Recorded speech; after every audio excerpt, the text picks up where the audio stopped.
एक सहाबी अल्लाह के नबी के पास आए और आकर कहा कि अल्लाह के रसूल,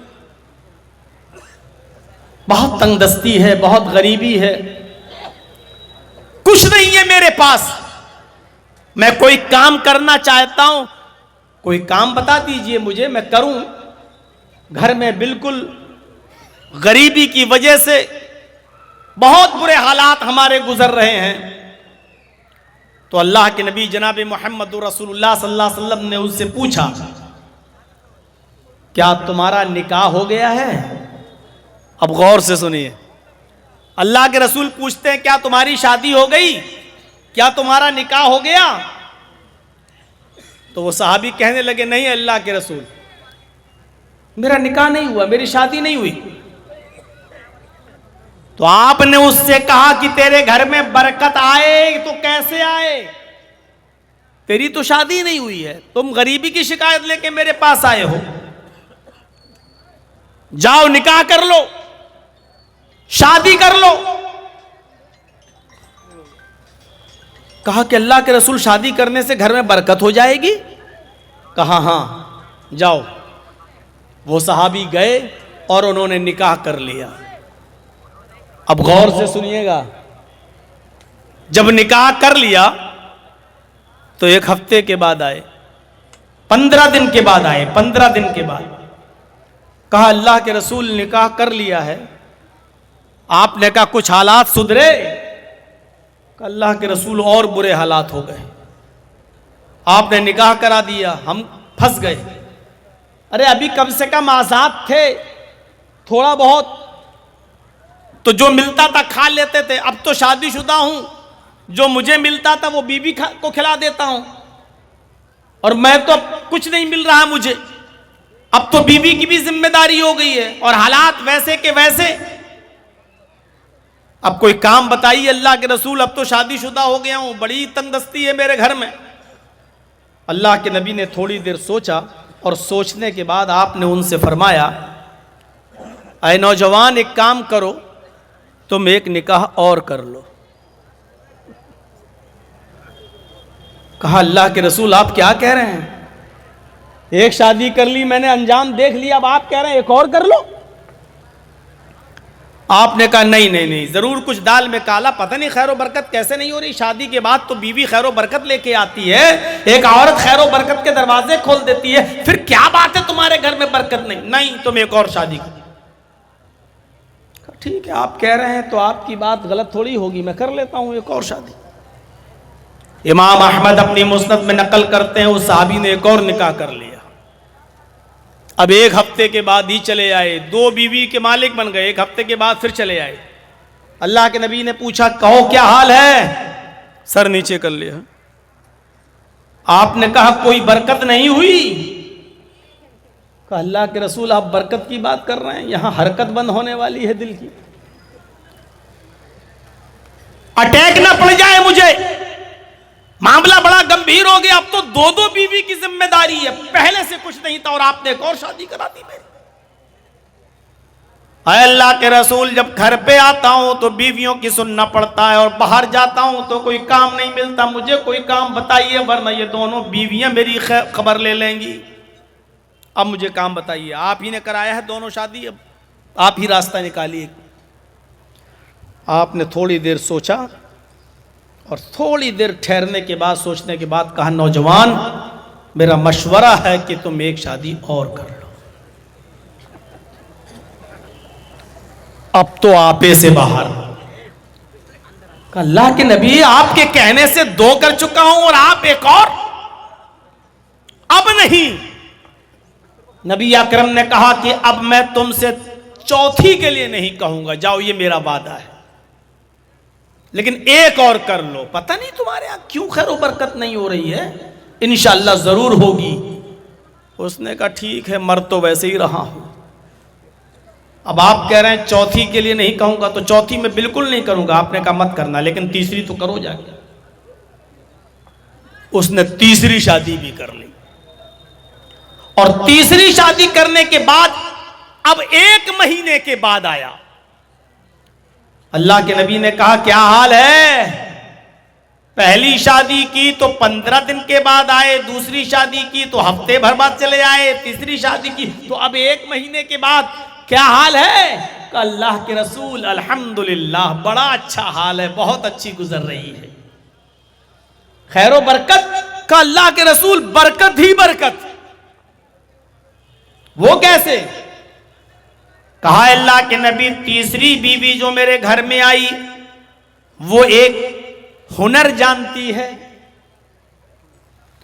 वो खजूर के पत्तों से चटाई बनाना जानती है, खजूर के पत्तों को बुनकर चटाई बनाती है, और वो एक चटाई रोज बना लेती है, 1 दिरहम की इनकम हो जाती है, पूरा घर खाता है। मेरी तीसरी बीवी ने पहली बीवी को भी सिखा दिया और दूसरी बीवी को भी सिखा दिया। अब तीनों मिलके काम कर रही हैं, हमें रोजाना 3 दिरहम की इनकम हो रही है, 1 खर्च होता 2 बचाता हूं। अल्लाह के नबी ने फरमाया और तुम क्या कर रहे हो? आप क्या करते हो? कहा अल्लाह के रसूल अब मैं क्या करूंगा, बीवियां कमा तो रही हैं, माशाअल्लाह सब कुछ ठीक है, मैं तो खाली बैठा रहता हूं। आपने कहा कि तुम्हारी बीवी जो काम जानती है काम तुम भी सीख लो, 1 दिरहम की और मजीद इनकम होगी, और अगर कोई बीवी तलाक ले ले या छोड़ के चली जाए तो कम से कम तुम अपना पेट खुद तो पाल सकते हो, ये हुनर तुम्हें मालूम होगा, तो भीख तो नहीं मांगोगे, दर दर की ठोकरें तो नहीं खाओगे, तुम ये हुनर खुद भी तो सीख लोगे, अपना पेट खुद भी तो पाल लोगे, जाओ ये काम तुम भी सीख लो। तो पूरा वाकया बताने का मकसद ये था कि शादी करने के बाद इंसान की फकीरी और गरीबी और तंगदस्ती मिट जाती है। हमारे मुआशरे और समाज में शादी के बाद गरीबी आ जाए तो ये जरूर कमी है, या तो हमने जहेज की डिमांड की है, या हमने शादियों में खुराफातें मचाई हैं, या हमने तरीक़े रसूल को छोड़कर और शरीयत मुहम्मदी से इन्हिराफ करके हमने शादी की है। इसलिए आज हमारे घर में खैर व बरकत नहीं हो रही है। इन यकूनु फुक़रा युग़निहिमुल्लाहु मिन फ़ज़लिही, अगर वो फ़कीर होंगे तो अल्लाह उनको अपने फजल से गनी कर देगा, अल्लाह उनको अपने फजल से अमीर कर देगा, अल्लाह उनको अपने फजल से नवाज देगा। ये बताया है कुरान ने। होटल खाली पड़ा हुआ है, जिनको खाने की जरूरत है खाने के लिए जा सकते हैं। होटल खाली हो गया, 2 कुंटल मीट बचा हुआ, इसलिए आप जरूर जाए। कुछ सस्ता करेंगे तब ना जाएगा आदमी, रात के 2 बजे कुछ घटाइए तब आदमी जाएगा वहां। तो मेरे भाइयों, शादियों के बाद तो खैर व बरकत होती है, लेकिन यहां हम देख रहे हैं कि हमारे पास यही शिकायत है, आदमी कमाता नहीं है, हमारी बेटी रहे तो कैसे। कितनी शिकायतें हम लोगों से पूछो मेरे भाइयों, कितनी पंचायतों में जाना पड़ता है, कितने मामलों में बैठना पड़ता है। मियाँ बीवी के आपस में ताल्लुकात खराब हैं तो वहाँ पंचायतों में जाना पड़ता है और मामलों को हल कराना पड़ता है। यही शिकायतें सुनने में मिलती हैं, ये शराब पीता है, कमाता नहीं है, डांटता है, कुछ काम नहीं करता है, ये नहीं करता है, और हम लोग बीच बचाव कराने के लिए घर बन जाए गृहस्थी टूटे नहीं, यही मामले हल करते रहे। तो शादी की अहमियत बहुत ज्यादा है, निकाह की अहमियत बहुत ज्यादा है। इसलिए कोशिश ये करनी चाहिए कि समाज और सोसाइटी के अंदर कोई शख्स बेनिकाह वाला ना रह जाए। समाज को कोशिश करना चाहिए। 25 साल 26 साल 28 साल उम्र हो रही है, अभी तक शादी नहीं कर रहा है, पूरे गांव वालों को इसकी फिक्र होनी चाहिए कि इस लड़के से खतरा है समाज के लड़कियों को, सोसाइटी में रहने वाली बच्चियों को। और जो लड़की 20, 22, 25 साल की हो चुकी है, शादी नहीं हो रही है, गांव वालों को सोचना चाहिए कि इस लड़की से भी फितना है। इसलिए जहां तक हो सके लड़के और लड़कियों का जल्दी से निकाह करवाया जाए और पूरा समाज इस कार्य खैर में, इस नेक काम में जुट जाए। जहां तक हो सके लड़कों के लिए लड़कियों का, और लड़कियां जो जवान हो चुकी हैं उनके लिए लड़कों का इंतजाम किया जाए और उनका निकाह कराया जाए। समाज में जितने लोगों का निकाह हो जाएगा और जितनी जल्दी निकाह में हम करेंगे, हमारा समाज, हमारी सोसाइटी उतनी ज्यादा पाक रहेगी और उतनी ज्यादा मुतहर रहेगी और पाक और साफ रहेगी। समाज को पाक और साफ रखने के लिए जरूरी है कि नौजवान लड़के और लड़कियों की शादी कराई जाए। अल्लाह के नबी जनाब मोहम्मद रसूलुल्लाह सल्लल्लाहु अलैहि वसल्लम ने फरमाया, नौजवानों को क्या हुक्म दिया, शादी का मकसद क्या है? या माशर शबाबी मन इस्तता मिनकुमुल बाह फलयतज़व्वज फइन्नहु अगद्दु लिलबसर व अहसनु लिलफरज।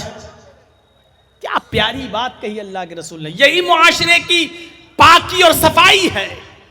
आए नौजवानों, या माशर शबाब, आए जवानों, आए नौजवानों की जमात, मन इस्तता मिनकुमुल बाह, अगर तुम्हारे अंदर ताकत है बीवी को खिलाने की, पिलाने की, पहनाने की और बीमार हो जाए तो इलाज कराने की, और उसका पर्सनल जो हक है बीवी का उसको अदा करने की, अगर ये ताकत है तुम्हारे पास तो शादी कर लो।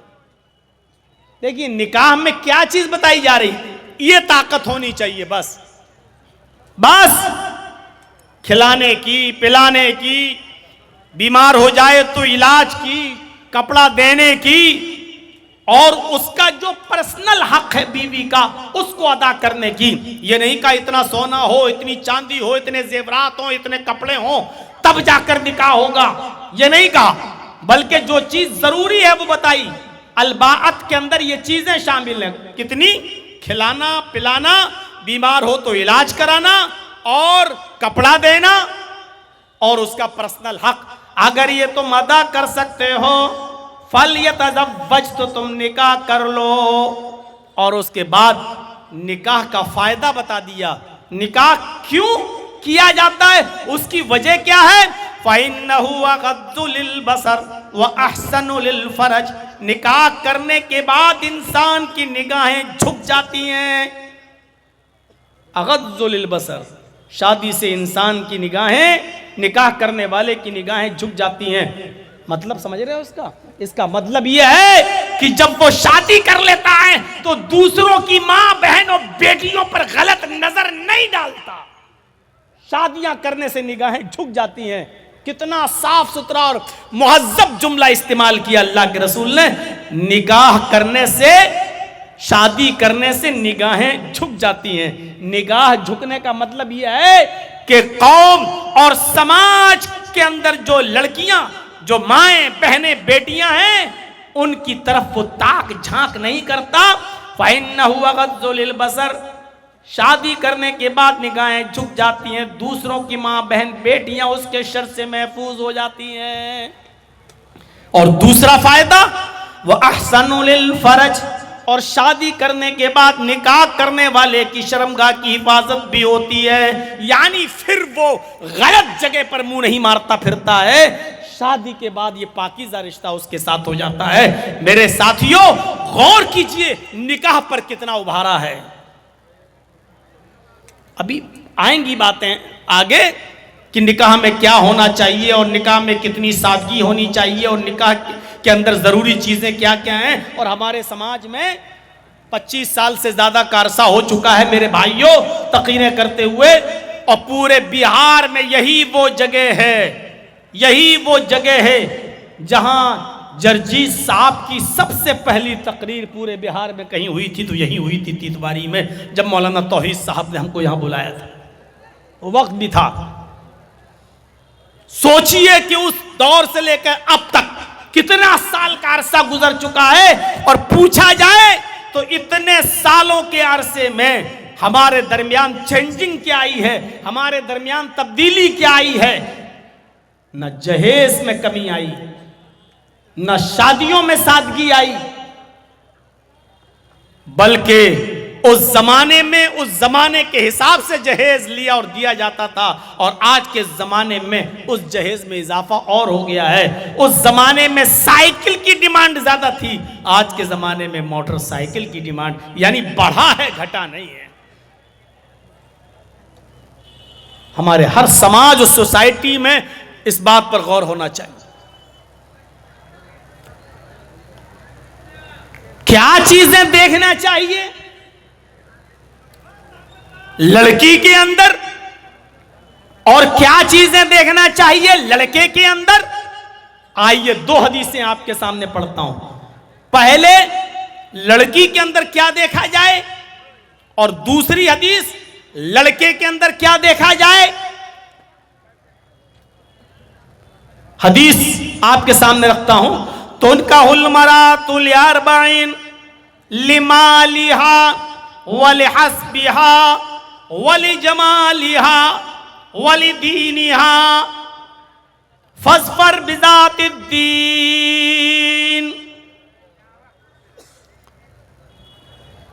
आमतौर पर लड़कियों के अंदर ये चार चीजें देखी जाती हैं जिनको देखकर लोग शादियां करते हैं। तो उनका हुलमरातुल अर्बाइन लिमालिहा, माल देखकर शादी करते हैं लोग, क्या मिलेगा। और सबसे पहले माल का ही जिक्र हुआ क्योंकि आज सबसे पहले यही चीज देखी जा रही है, मिलेगा क्या। और एक मिसाल देता हूं मैं, अक्सर थोड़ी सख्त है लेकिन देना पड़ता है। जैसे कुत्ते की नजर हड्डी पर होती है, ऐसे ही कुछ लड़के के मां बाप की नजर लड़की के बाप के माल पर होती है। आदमी जितना ज्यादा बूढ़ा होता जाता है, जितना ज्यादा मौत की तरफ जाता है, लालच भी उसके अंदर बढ़ती जाती है। या हराम बिनो आदम यशब्बु बिन हुस्नतान। आदमी बूढ़ा होता जाता है लेकिन दो चीजें उसकी जवान होती जाती हैं, दो चीजें उसकी जवान होती जाती हैं, अल हिर्सु अलल माल वल हिर्सु अलल उम्र। उसकी उम्र बढ़ जाए ये उसको लालच बढ़ता रहता है, और 2-4 साल जी लूं। अल हिर्सु अलल माल, माल आ जाए मेरे पास, ये भी तो उसकी ख्वाहिश बढ़ती रहती है। तो ये पहली चीज बताइए। लड़कियों के अंदर आमतौर पर लड़की वाले में 4 चीजें देखी जाती हैं। पहली चीज बताई लिमालिहा, कुछ लोग होते हैं जो उसका माल देखकर शादी करते हैं। हमें क्या मिल जाएगा, जैसे कुत्ते की नजर हड्डी पर लगी हुई हो। वलिहस्बिहा, दूसरी चीज हस्ब नसब देखी जाती है, कोई हैसियत नहीं इसकी। दूसरी चीज हस्ब नसब, मैं खान हूं, लड़की भी खान है कि नहीं। मैं आला खानदान का हूं, लड़की भी आला खानदान की है या नहीं। मेरा स्टेटस ये है, लड़की भी इस स्टेटस की है कि नहीं। मैं इतना पढ़ा लिखा हूं, लड़की भी इतनी पढ़ी लिखी है या नहीं।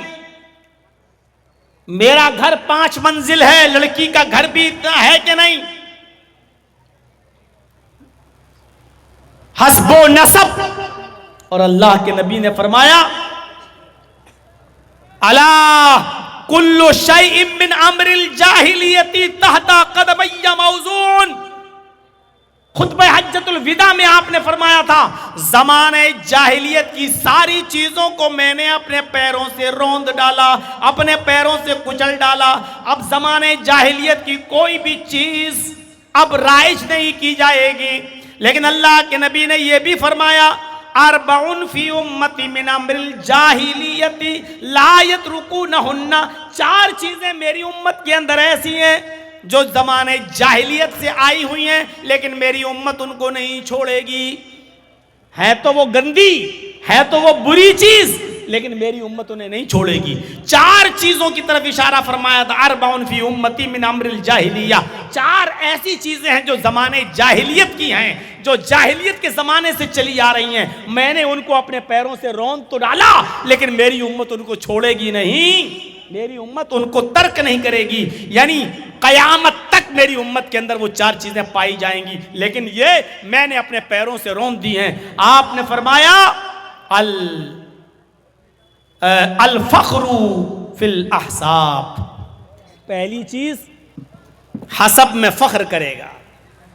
अल फख्रु फिल अहसाब व तानु फिल अंसाब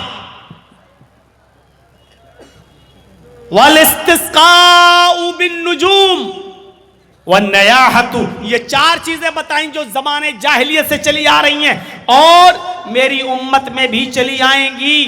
इनको कभी नहीं छोड़ेगी मेरी उम्मत। उनमें पहली चीज हस्ब व नसब। हसब, मैं खान हूं, मैं पठान हूं, मैं तुर्क हूं, मैं अंसारी हूं, मैं तेली हूं, मैं ये हूं, मैं वो हूं, मैं ऊंची कौम का हूं, मैं ऊंची कास्ट का हूं। ये चीज कभी मेरी कौम नहीं छोड़ेगी, मेरी उम्मत नहीं छोड़ेगी, जबकि इसकी कोई हैसियत नहीं है। अला बित्तक़वा, अल्लाह के यहां सिर्फ तकवा देखा जाएगा, कौम नहीं, नसब नहीं, हसब नहीं। और दूसरी चीज जो मेरी उम्मत नहीं छोड़ेगी वह तानो फिल अंसाब, नसब के अंदर ताना देना।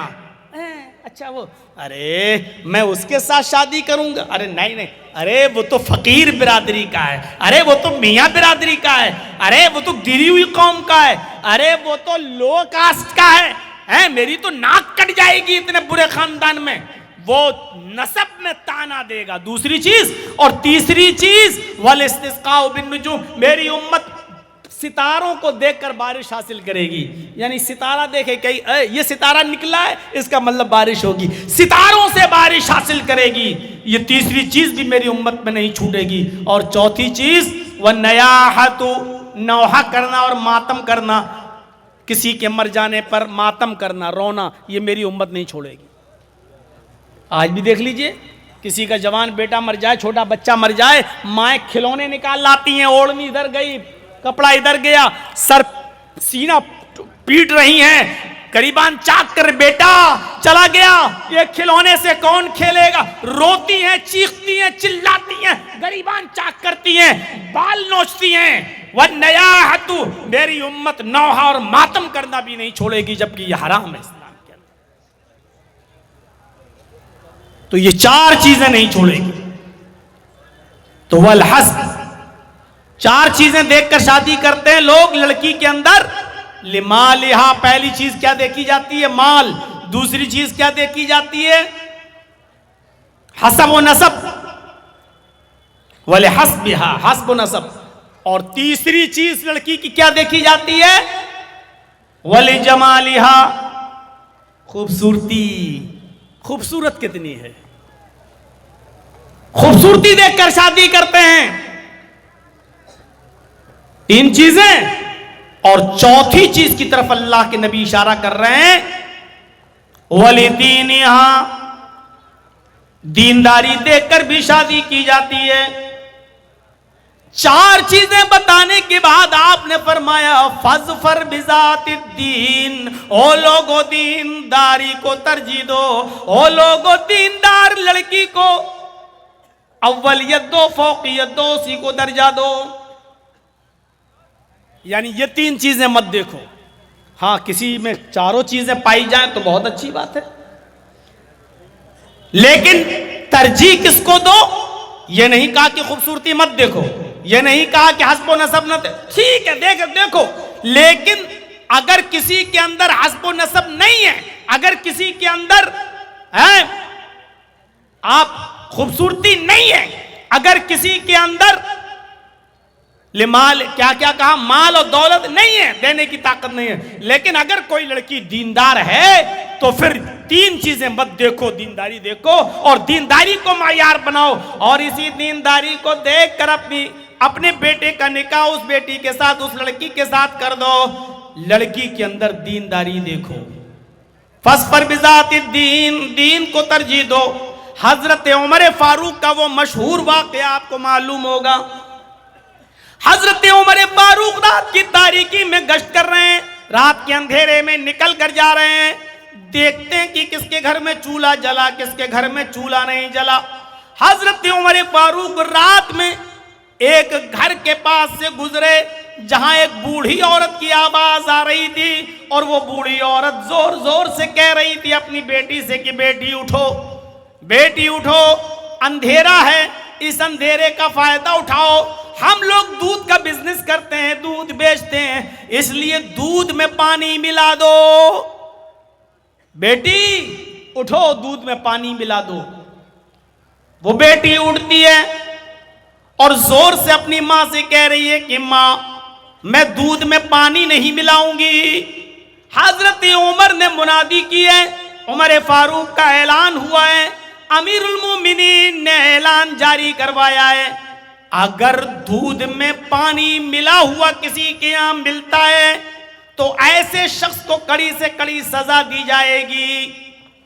मां कहती है बेटी, उमर थोड़ी देख रहे हैं, इस रात के अंधेरे में उमर को क्या पता, तो दूध में पानी मिला, मुझे तेरी शादी कराना है, तेरे लिए अच्छा लड़का देखना है, हमारे पास गरीबी और गुर्बत की वजह से हम तेरे हाथ पीले नहीं कर पा रहे हैं, मुझे तेरा रिश्ता भी तो करना है, इसलिए इस काम के अलावा कोई और काम भी तो नहीं है हमारे पास।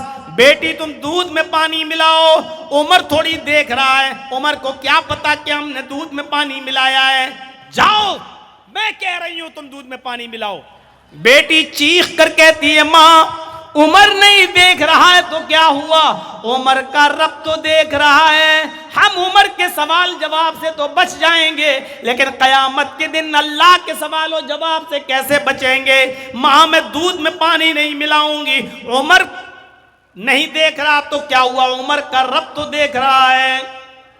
हजरत उमर फारूक के कान में यह आवाज जाती है मां और बेटी की। हजरत उमर ने अपने कासिद से कहा, अपने साथी से कहा, इस मकान का नंबर नोट कर लो, ये मकान नंबर नोट कर लो, और सुबह जब दरबार खिलाफत में बैठे हजरत उमर, सुबह जब दरबार खिलाफत में बैठे हजरत उमर, तो उन दोनों को बुलवाया, कासिद के जरिए जाओ और मां बेटी दोनों को बुला कर लाओ। कासिद आता है, मां और बेटी दोनों से कहता है कि तुम दोनों को हजरत उमर ऑफिस में बुला रहे हैं, दरबार में बुला रहे हैं। मां और बेटी दोनों आते हैं।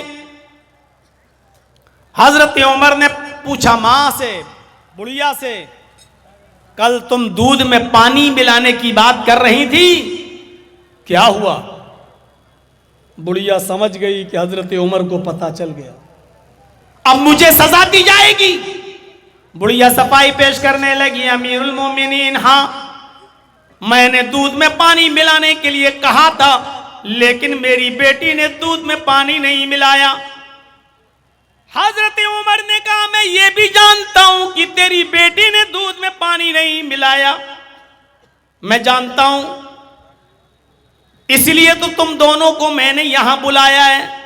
बताओ, इस लड़की का कहीं रिश्ता हुआ? इस लड़की की कहीं शादी हुई?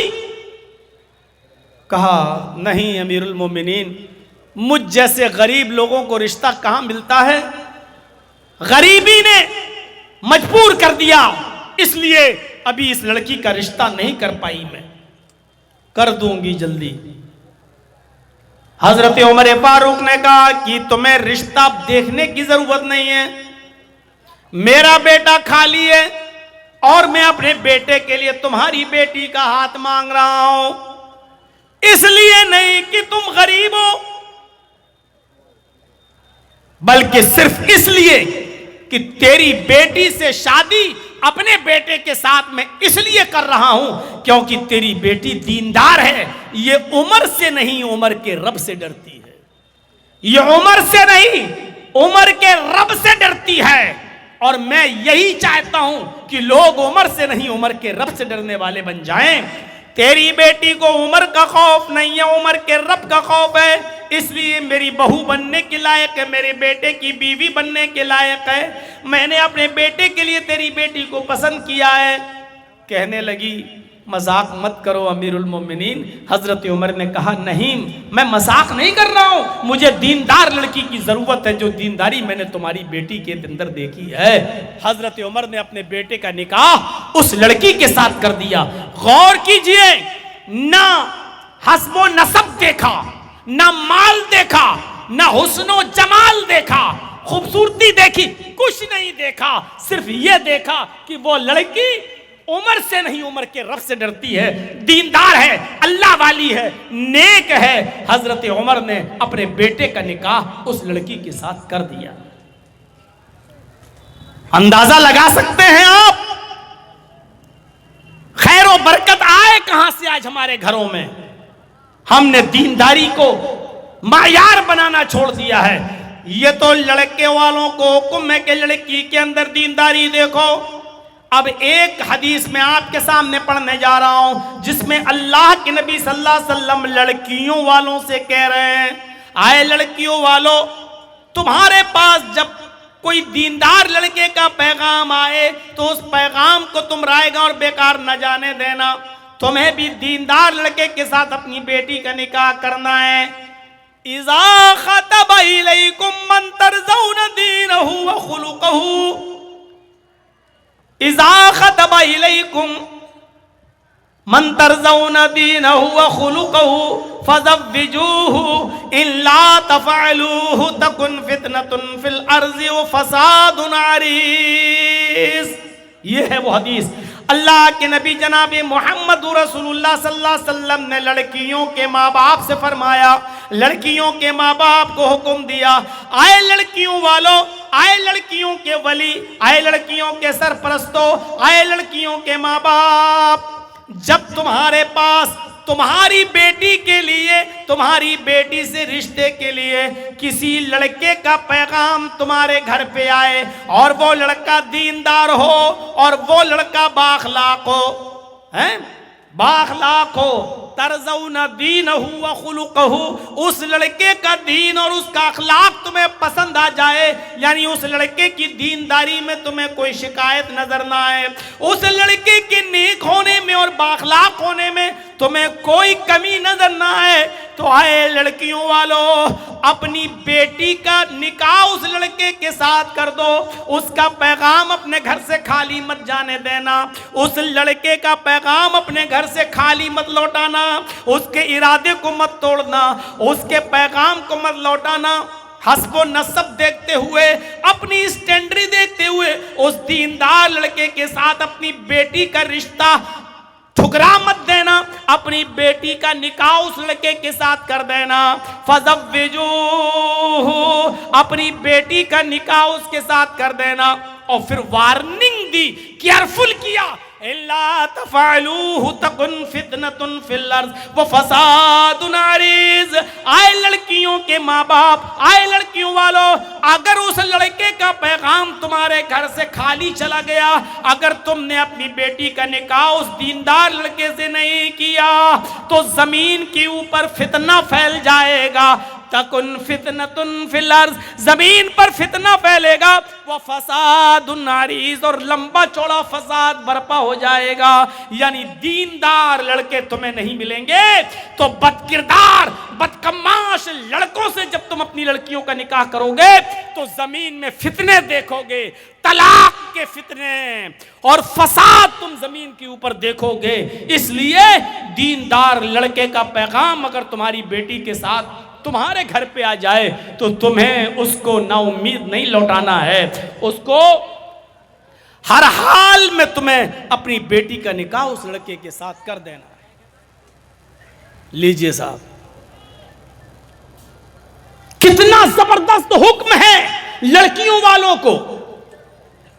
अब साहब कहोगे हाँ लड़का तो नेक है, नमाजी है, ताज्जुद गुजार है, बहुत अच्छा है, अखलाक भी अच्छा है, लेकिन मेरे स्टेटस का नहीं है, मेरी लड़की इतनी पढ़ी लिखी, उस आदमी के साथ निकाह करेंगे, इसके साथ गरीब है, हम इसके साथ निकाह नहीं कर सकते। अगर उस लड़के की दीनदारी तुम्हारी समझ में आ रही है, अगर उस लड़के का अखलाक तुम्हारी समझ में आ रहा है, तो उसका पैगाम लौटाने का कोई हक नहीं है। इल्ला तफ़अलूहु तकुन फितनतुन फिल अर्ज़, अगर तुमने ऐसा न किया और पैगाम लौटा दिया, अपनी बेटी का निकाह उसके साथ नहीं किया, तो जमीन में फितना फैल जाएगा, वो फसादुन अरीज़, और लंबा चौड़ा फसाद बर्पा।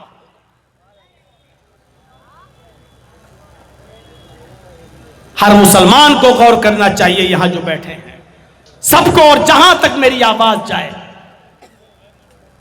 क्या हम अपनी, हम तो चाहते हैं कि जहेज न दे मेरी बेटी, लेकिन बेटी वाला क्या ये भी चाहता है कि दीनदार लड़का मिल जाए हमें, अच्छा लड़का मिले, शरीफ लड़का मिले। क्या आज हमारी सोसाइटी में ये हो रहा है?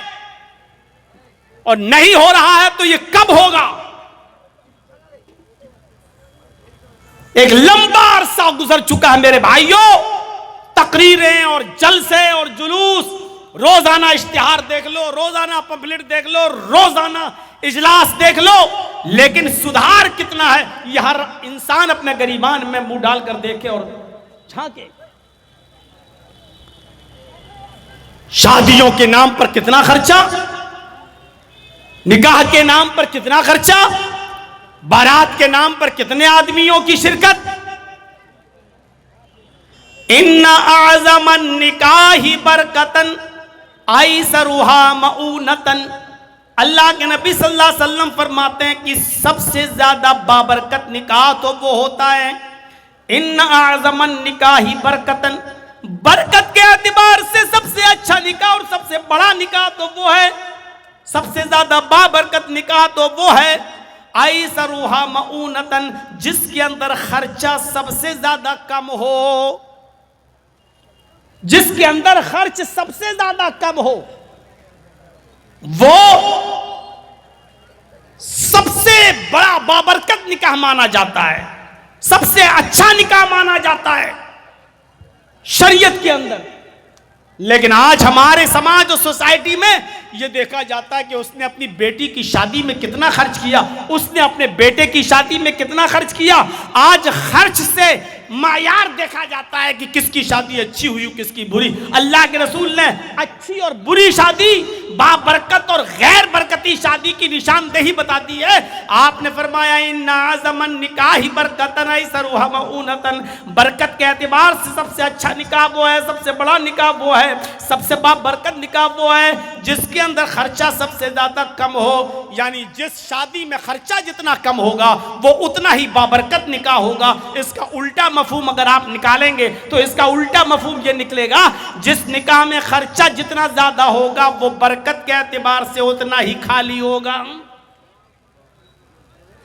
जिस निकाह में जितना ज्यादा खर्चा होगा बरकत के एतबार से वो इतना कमजोर होगा वो निकाह। फजूल खर्ची हमारे समाज को खा गई, हमारे समाज को चाट गई, हमें तहस नहस कर दिया। अरे फजूल खर्ची तो अच्छे कामों में भी जायज नहीं है, तो खुराफात वाले कामों में कहां से जायज हो जाएगी। फजूल खर्ची तो अच्छे कामों में जायज नहीं है, इसराफ हद से ज्यादा गुजरना तो अच्छे कामों में भी जायज नहीं है। अगर कोई आदमी ये चाहे कि हम रात भर नमाज पढ़ें और कभी ना सोएं और रोजाना हम हर रात नमाज पढ़ेंगे, नमाज पढ़ना अच्छी इबादत है, नफिल पढ़ना अच्छा काम है, लेकिन अगर कोई शख्स ये कहे कि हम रात भर रोजाना पढ़ेंगे और कभी नहीं सोएंगे तो यही चीज गलत हो जाएगी और यही चीज नाजायज हो जाएगी। आपको मालूम होना चाहिए हजरत काब इब्ने मालिक रज़ी अल्लाह ताला अन्हु की जब तौबा कबूल होती है, वो जो ग़ज़वे तबूक में शामिल नहीं हो सके थे, किसी वजह से सुस्ती की वजह से नहीं जा सके, हैं? अंदाजा लगा सकते हैं आप काब इब्ने मालिक, अल्लाह के रसूल सल्लल्लाहु अलैहि वसल्लम को हुक्म होता काब इब्ने मालिक का बाइकाट करो, उनका बाइकाट कर दिया जाता है। 2 महीने तक उनका बाइकाट रहता, 50 दिन तक उनका बाइकाट रहता है। फिर एक दौर आता है कि मस्जिद से भी उनको हुक्म दिया जाता है कि आप मस्जिद में भी नहीं आएंगे। लोगों को हुक्म दिया जाता है कि कोई भी आदमी सलाम का जवाब नहीं देगा, काब इब्ने मालिक से मुसाफा नहीं करेगा, हाथ नहीं मिलाएगा। काब इब्ने मालिक के ऊपर क्या गुजर रही थी। फिर एक दिन आता है इन 50 दिनों में कि काब इब्ने मालिक को हुक्म होता है कि अपनी बीवी से अलग हो जाओ। कहने लगे अल्लाह के नबी क्या मैं अपनी बीवी को तलाक दे दूं? फरमाया नहीं, तलाक मत दो, बस अपनी बीवी से खिदमत न लो, अपनी बीवी को से अलग रहो। न पानी मंगवा सकते हो, न खाना अपने पास मंगवा सकते हो, आप अपनी बीवी से भी बात नहीं कर सकते हो। उन्होंने अपनी बीवी को अपने मायके भेज दिया। 50 दिन इन हालत में गुजरता है। हजरत काब इब्ने मालिक कहते हैं कि मेरे लिए ये 50 दिन इतनी मुश्किल से गुजरे कि मैं सोचता था जमीन फट जाए, मैं इसके अंदर धंस जाऊं, मैं जिंदा क्यों।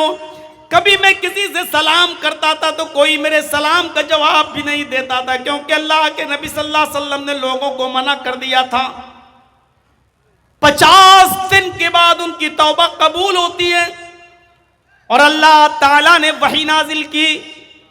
अल्लाह के नबी को बता दिया कि अल्लाह ने काब इब्ने मालिक की तौबा को कबूल कर लिया। अब उनको मस्जिद में बुलाइए और आप भी उनसे मुसाफा कीजिए, उनसे मुआनका कीजिए और लोगों को भी उनसे मिलने दीजिए। अल्लाह ताला ने उनकी इस गलती को माफ कर दिया। जो ग़ज़वे तबूक में वो नहीं जा सके थे, अल्लाह ने उनके इस गलती को माफ कर दिया। आप भी माफ कर दीजिए।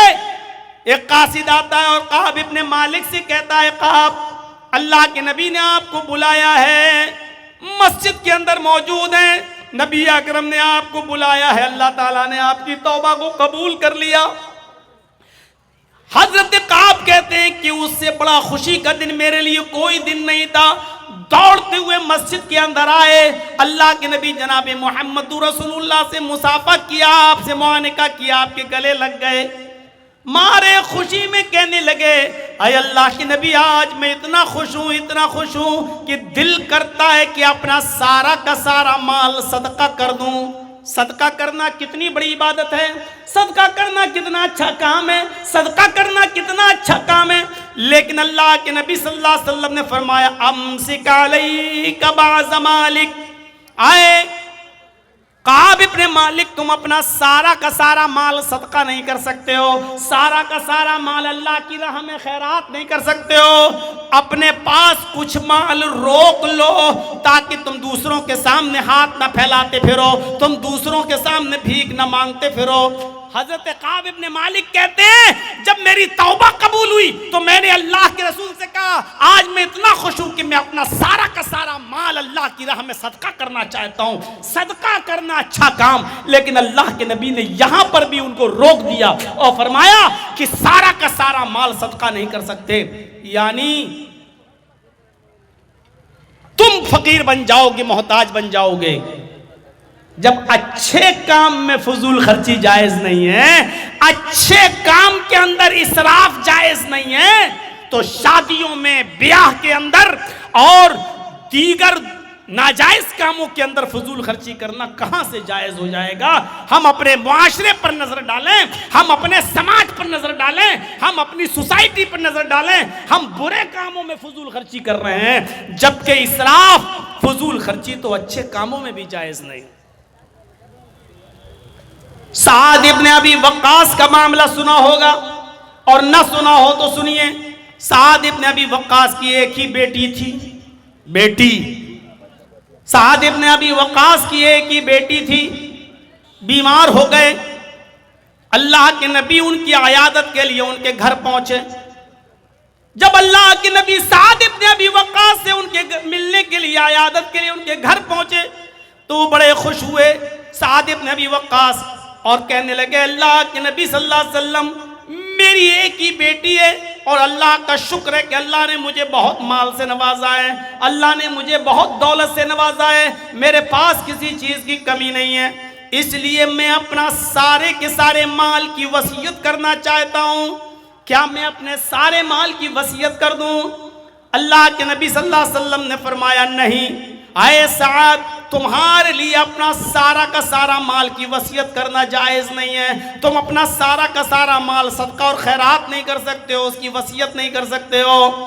हजरत साद इब्ने अबी वक्कास ने फरमाया, अय अल्लाह के नबी, 2/3 की, 2/3 की, 2/3 अपने माल का 3 हिस्सा कर लें और 2 हिस्से की वसीयत कर दूं। अल्लाह के नबी ने फरमाया, आए साथ, तुम 2/3 की भी वसीयत नहीं कर सकते हो। कहा अल्लाह के नबी, फिर आधा माल, यानी हमारे पास जितना माल है आधा माल मैं सदका और खैरात कर दूं, आधे माल की मैं वसीयत कर दूं और आधा अल्लाह की राह में दे दूं। अल्लाह के नबी सल्लल्लाहु अलैहि वसल्लम फरमाते हैं, साद इब्ने अबी वक्कास, तुम आधे माल की भी वसीयत नहीं कर सकते हो, आधा भी नहीं, ऐसा करना भी तुम्हारे लिए जायज नहीं होगा। तब हजरत साद इब्न अबी वक्कास ने फरमाया, अय अल्लाह के नबी, क्या 1/3 की 1/3 की वसीयत कर दूं? यानी मेरे पास जो माल है 1/3 को अल्लाह की राह में सदका कर दूं और 2/3 जो है वो हमारे अहल वयाल में, बीवी बच्चों में ये तकसीम हो जाएगा। यानी 1/3 की तो हम वसीयत कर सकते हैं। अल्लाह के नबी ने फरमाया, हाँ ऐ सआद, 1/3 की 1/3 की वसीयत तुम कर सकते हो, लेकिन ये भी ज्यादा है। 1/3 की वसीयत तुम कर सकते हो, लेकिन ये भी ज्यादा है। मेरे भाइयों, यहां से अंदाजा लगाइए, सदका और खैरात करना एक अच्छा काम है, दीनी काम है।